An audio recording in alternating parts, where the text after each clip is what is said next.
When I started my period, I was very young, and nobody had told me about it. I didn't know it's something that was going to happen. I thought something had bitten me or something had entered me. That is why the blood was coming. I really didn't have any answers.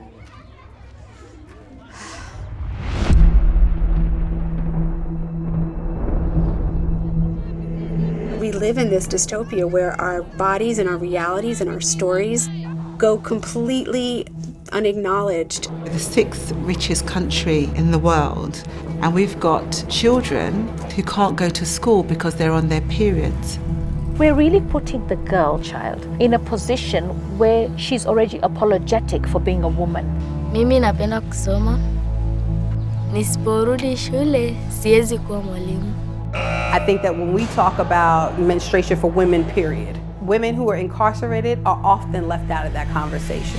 It shouldn't be radical that we as women and people who bleed prioritize our own comfort at the expense of upholding a social stigma. I was almost shocked. I was like, really? Like, let me see you run a marathon bleeding. Like, that is dope.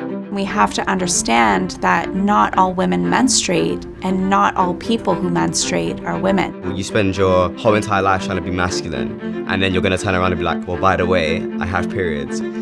This isn't going to go well. Every single day, all around the world, women and people who bleed are getting up and waking up and doing incredible things on their cycle. And not only do we have to sort of suffer in silence when we are uncomfortable, but we have to also pretend that it doesn't exist.